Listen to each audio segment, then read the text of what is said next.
बिल्लाहि मिनश शैतानिर रजीम बिस्मिल्लाहिर रहमानिर रहीम।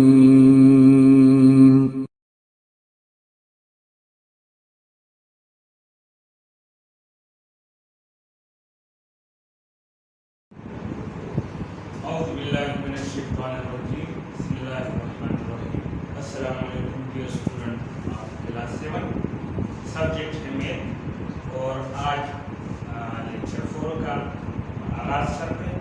इससे पहले जो टॉपिक्स थे वो मैंने आपको समझा लिए। आज हम जो है एक्सरसाइज 1.2 स्टार्ट करेंगे, ठीक है। तो एक्सरसाइज 1.2 में सबसे जो पहला क्वेश्चन है वो है find the union and intersection of the following.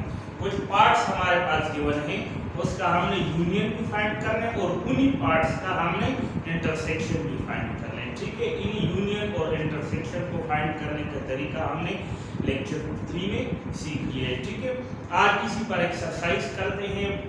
Question number 2 मैंने आपके लिए पार्ट 2 लिखा हुआ है, क्वेश्चन 1 का पार्ट 2 आपके लिए लिखा हुआ है। देखते हैं सबसे पहले इसको हम इसका यूनियन फाइंड करते हैं, उसके बाद इसी क्वेश्चन का इंटरसेक्शन भी फाइंड करेंगे, ठीक है। तो यूनियन फाइंड करने के लिए सबसे पहले हम ए यूनियन बी, ए से denote A union B find करने को उस सेट को ए यूनियन बी सेट को हम इस तरीके से डिनोट करते हैं, ठीक है। पहले इन दोनों सेटों को इसी तरह लिखते हैं, दरमियान में यूनियन का साइन, ठीक है। पहले इनको इसी तरह लिखते, दरमियान में यूनियन का साइन डालना है, ठीक है।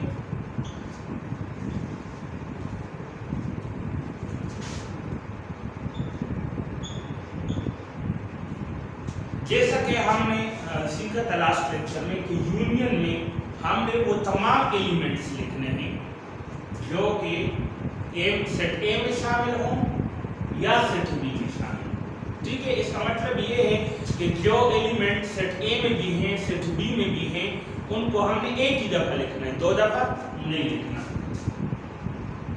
तो इधर से स्टार्ट करते हैं, -1 -2 -3। इधर देखिए सेट बी की तरफ -2 -3 वो दोनों ऑलरेडी मौजूद है, इसको हम दोबारा नहीं लिखेंगे, ठीक है। तो जो रहेंगे -4 और -5, ये हमारे पास ए यूनियन बी है, ठीक है। याद रखें कि एलिमेंट्स के दरमियान में कामा लगाना जरूरी है, ठीक है। इसके बाद हम इन्हीं पार्ट्स का इसी क्वेश्चन 1 में हमने इन्हीं पार्ट्स का यूनियन भी फाइंड करना है और इन्हीं का इंटरसेक्शन भी फाइंड करना है। तो इंटरसेक्शन फाइंड करने के लिए हम ए से लिखते हैं, इंटरसेक्शन को ए और बी इंटरसेक्शन जब हम लेते हैं तो उसको इस तरह से डिनोट करते हैं, दोनों सेटों को लिखें और दरमियान में इंटरसेक्शन का साइन डालें, ठीक है।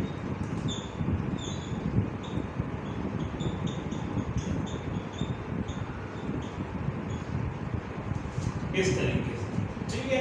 इंटरसेक्शन फाइंड करने के लिए हमने जो डिफिनीशन पढ़ी थी उसी को फॉलो करेंगे। इंटरसेक्शन में हम क्या देखते हैं कि वो एलिमेंट्स दो सेट के अंदर वो एलिमेंट्स जो दोनों सेटों में मौजूद हो, सेट ए में भी मौजूद हो सेट बी में भी मौजूद हो, तो वो एलिमेंट इंटरसेक्शन वाले सेट में जाएंगे। जैसे कर देखें -1 सेट ए में तो है लेकिन सेट बी में नहीं, ठीक है। लिहाजा -1 इंटरसेक्शन में नहीं आएगा। -2 सेट ए में भी है सेट बी में भी है, इसलिए इसको हम इधर लिखेंगे। -3 सेट ए में भी है सेट बी में भी है, इसको भी हम लिखेंगे। अच्छा, सेट ए तो खत्म हो गया, सेट बी में कुछ एलिमेंट है -4 और -5 जो कि सेट बी में तो है लेकिन सेट ए के अंदर वो मौजूद नहीं है, लिहाजा इसको इंटरसेक्शन में हम नहीं लिखेंगे। इंटरसेक्शन में सिर्फ 2 एलिमेंट है, ठीक है। तो इस तरीके से हम यूनियन फाइंड करते हैं, इस तरीके से हम इंटरसेक्शन फाइंड करते हैं, ठीक है। एक पार्ट मैंने आपके लिए लिख दिया, बाकी जो इसके पार्ट्स रहेंगे वो आप लोगों ने खुद करने, कहीं से कोई मसला हो तो वो कमेंट में लिख लें। इसके बाद क्वेश्चन नंबर 2 की तरफ जाते हैं। उसमें हमारे पास कुछ सेट गिवन है, ए बी और सी सेट गिवन है, और कुछ हमें हमसे कुछ चीजें पूछी हुई, उसको फाइंड करने का तरीका मैं आपको बताऊंगा। ठीक है,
हमारे पास क्वेश्चन नंबर 2 में तीन सेट गिवन है, सेट ए, सेट बी और सेट सी।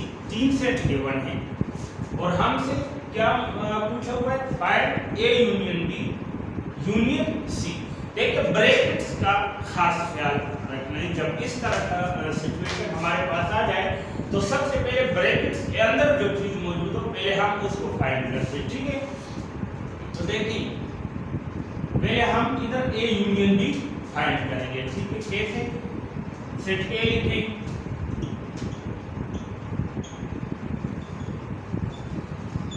यूनियन का साइन डालें, उसके बाद सेट बी। डिफिनेशन को फॉलो करते हुए ए यूनियन बी फाइंड कर लें।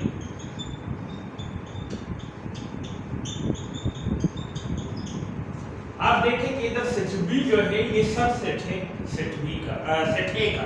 सेट बी जो है वो सेट ए का सब सेट है, लिहाजा सेट ए जो है वो यूनियन में हमेशा बड़ा सेट आता है। ठीक है, तो हम सेट ए को लिख लेंगे। ये तमाम एलिमेंट देखें इधर जो ए यूनियन बी में मौजूद है, या ये सेट ए में है या ये सेट बी में है, रिपीटिशन नहीं होगी। ठीक है, ए यूनियन बी जब फाइंड कर लें उसके बाद हम ए यूनियन बी यूनियन ये फाइंड करेंगे। ठीक है, तो पहला सेट जो आएगा वो ए यूनियन बी वाला है।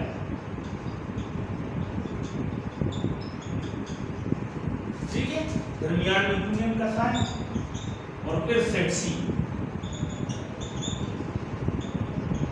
इधर भी अगर आप देखें तो सेट सी जो है ये सेट ए यूनियन बी का सब सेट है, लिहाजा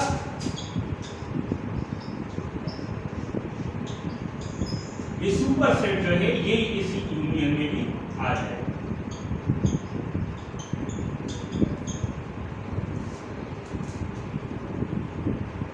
ठीक है, इधर देखिए ये जितने भी एलिमेंट्स हैं या ये सेट ए में मौजूद, ए यूनियन बी में मौजूद है या सी में मौजूद। ठीक है, लेकिन देखिए इसमें कुछ रिपीटिशन, जैसे 3 इधर भी है, इधर भी है, 4 5 इधर भी है, इधर भी है, इसको हमने एक ही दफा लिखना है। ठीक है, तो ये आपके लिए पार्ट नंबर 1 मैंने सॉल्व किए। ठीक है, इसके जितने भी मजीद पार्ट है वो आप लोगों ने खुद सॉल्व करने। इस बात का ख्याल रखें आगे चलकर एक ही पार्ट में जो है तो दो ब्रैकेट्स यूज हुई है। पहले हम ब्रैकेट्स वाला पोर्शन जो है जो है वो सॉल्व करेंगे, उसके बाद उनको कंबाइन करने के लिए यूनियन या इंटरसेक्शन लेंगे। फिर भी किसी चीज की समझ ना आए तो कमेंट्स में लिख लें। आज के लिए इतना काफी है, मजीद इंशाल्लाह नेक्स्ट लेक्चर में। अल्लाह हाफ़िज़। औज़ु बिल्लाहि मिनश शैतानिर रजीम, बिस्मिल्लाहिर रहमानिर रहीम। अस्सलामु अलैकुम डियर स्टूडेंट ऑफ क्लास 6।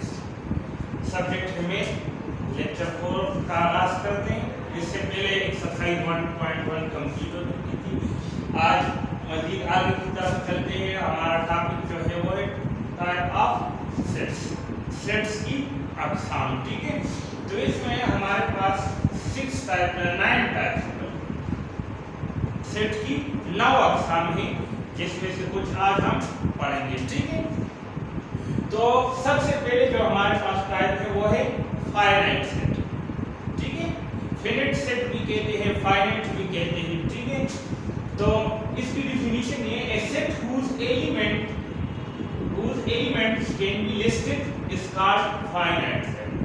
वो सेट जिसके एलिमेंट, जिसके मेंबर्स को हम लिस्ट कर सके, मीन लिख सके, ठीक है, या जो हमें तमाम की तमाम पता हो और उसको हम लिख सके तमाम एलिमेंट्स, ठीक है, सेट की शक्ल में लिख सके तो उसको हम फाइनाइट सेट कहते हैं, ठीक है। जैसे सेट P है, फॉर एग्जांपल हमारे पास सेट P है, इसमें 5 10 15 20 25 30 ये 6 एलिमेंट्स है हमारे पास।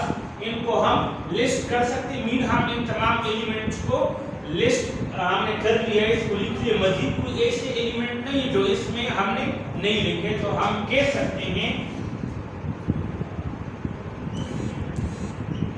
सेट P इज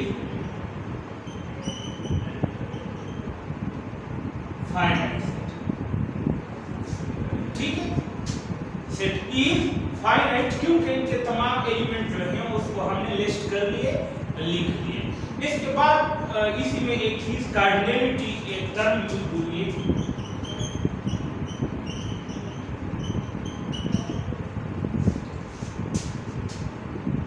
किसी सेट की कार्डिनलिटी में कि इस सेट के अंदर नंबर ऑफ एलिमेंट हमने फाइंड करने होते हैं, ठीक है, number of element. For example P set को हम देखते हैं तो हम देखते हैं कि इस सेट P के अंदर कितने एलिमेंट मौजूद है, तो इन एलिमेंट्स को गिन लें 1 2 3 4 5 6, इसकी कार्डिनलिटी 6 है, ठीक है। इसको डिनोट फॉर एग्जांपल P के लिए हम कर रहे हैं तो कार्डिनलिटी को हम इस तरह से डिनोट करते हैं, ठीक है, और वो किसके बराबर है 6, ठीक है।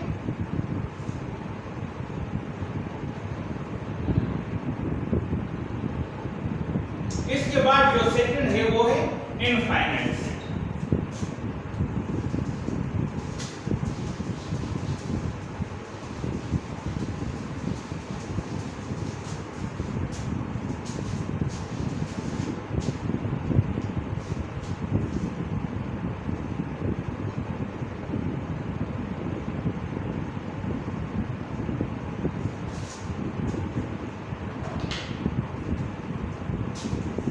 इनफाइनाइट सेट की डिफिनीशन अगर मैं लिखूं तो a set which is not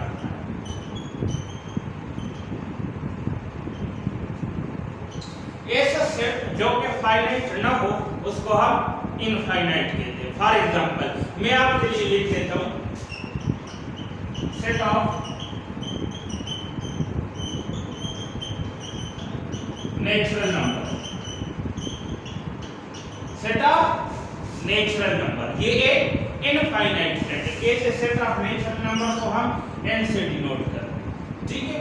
कहां से शुरू होता है 1 2 3 4। अब नेचुरल नंबर तो कंटिन्यूअस चलते जा रहे हैं, हम कितने सारे तो नहीं लिख सकते, इसके लिए हम डॉटेड यूज कर रहे थे, मीन कि ये सेट आगे कंटिन्यू जारी है, ठीक है।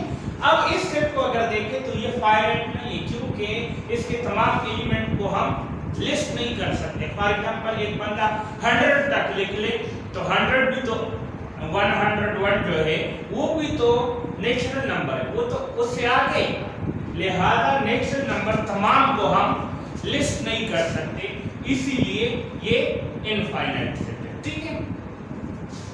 इसके बाद एम्प्टी सेट, तीसरी टाइप जो है वो है एम्प्टी सेट।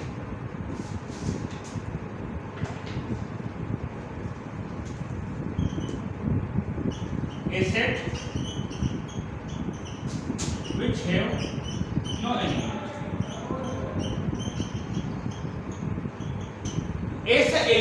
ऐसा सेट जिसके अंदर कोई भी एलिमेंट ना हो तो उसको हम एम्प्टी सेट या खाली सेट कहते हैं। फॉर एग्जांपल ये ऐसा सेट है जिसमें कोई भी एलिमेंट नहीं है तो इसको हम एम्प्टी सेट कहते हैं, या इसको हम ऐसे भी डिनोट कर सकते हैं। फाइव का सिंबल जो है वो इसके लिए यूज होता है, ठीक है।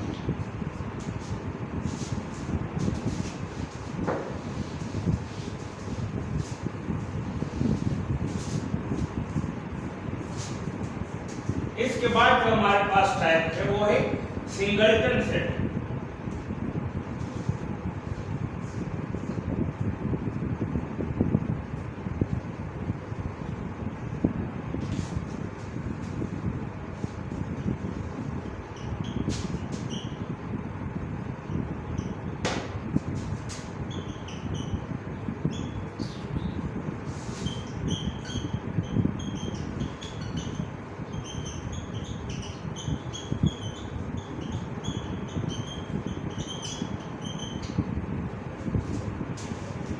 A set which have only one element is called singleton set। कोई भी ऐसा सेट जिसके अंदर सिर्फ एक एलिमेंट मौजूद हो तो उस सेट को हम सिंगलटन सेट कहते हैं। जैसे फॉर एग्जांपल सेट ए में लेता हूं,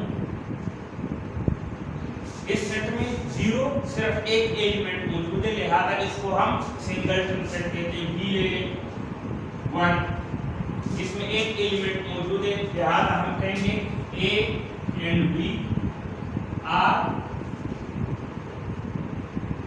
सिंगलटन सेट्स, ठीक है। इसके बाद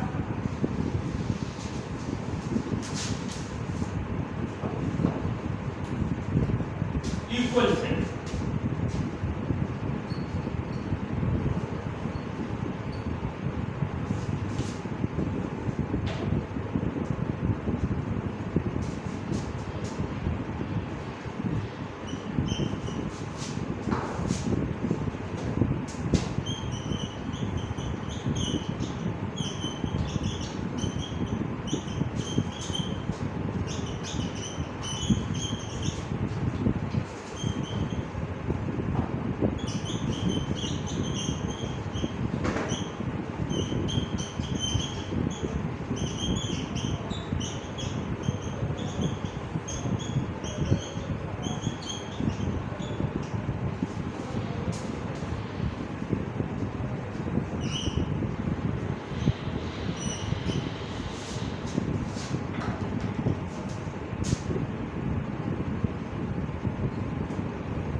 कोई भी दो सेट है ए और बी, उनको हम इक्वल तब कहेंगे जब इनके अंदर जो सेट ए के अंदर एलिमेंट्स हो वही एलिमेंट जो है सेट बी के अंदर भी मौजूद हो। मिल के सेट ए और सेट बी के अंदर जो एलिमेंट है वो आपस में सेम हो तो हम कहते हैं कि सेट ए और सेट बी जो है वो आपस में इक्वल है। इसको हम ए इक्वल टू बी इस तरह से डिनोट करते हैं। फॉर एग्जांपल हमारे पास सेट ए जो है वो है 1 2 3 और सेट बी भी है